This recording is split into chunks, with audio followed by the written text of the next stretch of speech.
भारत में निर्वाचन आयोग के द्वारा कई राज्यों में एसआईआर यानी कि विशेष गहन पुनरीक्षण अभियान चलाया जा रहा है, लेकिन इस अभियान के तहत कई लोगों के साथ ऑनलाइन धोखाधड़ी की घटनाएं भी सामने आ रही हैं, जिसको लेकर इंदौर क्राइम ब्रांच के द्वारा एक एडवाइजरी जारी कर लोगों को जागरूक करने का प्रयास किया गया। साथ ही कहा गया कि इस प्रक्रिया में किसी तरह की कोई ओटीपी की आवश्यकता नहीं होती है।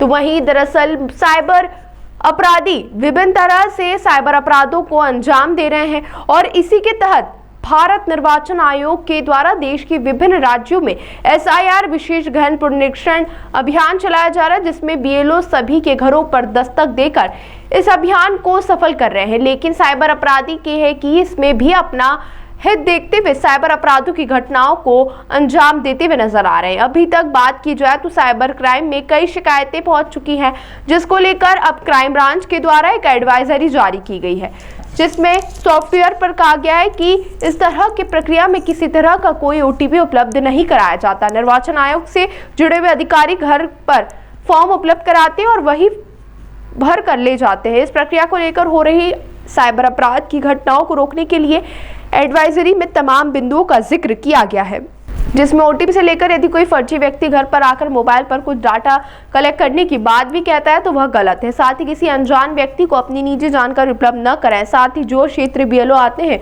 उन्हें ही केवल फॉर्म भरकर उपलब्ध करवाएं। ये चुनाव आयोग के द्वारा, इलेक्शन कमीशन के द्वारा इसमें एसआईआर जो कराया जा रहा है, स्पेशल इंटेंसिव रिवीजन, और इसके आधार पर लगातार बीएलओ के द्वारा काम किया जा रहा है। इसमें कुछ इस तरह की क्राइम ब्रांच के द्वारा एडवाइस जारी की गई है, जिसमें कि बीएलओ बनकर और कि एसआईआर की प्रक्रिया चल रही है और आपके पास एक ओटीपी आएगा और ओटीपी आने के बाद ओटीपी आपको हमें देना है, जिससे कि आपकी प्रक्रिया कंप्लीट हो जाएगी। तो इस तरह से कुछ घटनाएँ ऐसी देखने में आई हैं जिस तरह से कि अपना ओटीपी बताकर उनके अकाउंट से पैसा निकल गया है। इसमें फिलहाल क्राइम ब्रांच के द्वारा इसमें एडवाइस जारी की गई है और ये मैं कहना चाहूँगा कोई भी व्यक्ति हो, इसमें ओटीपी की ज़रूरत नहीं पड़ती है। इस प्रक्रिया में किसी प्रकार की ओटीपी की ज़रूरत नहीं पड़ती है। अगर किसी के पास इस तरह का कॉल भी आता है तो स्टेट अवे वो ये बोल सकता है कि मैं सीधे अपने बीएलओ से यही संपर्क करके उसी को अपने डॉक्यूमेंट्स और जानकारी दूंगा।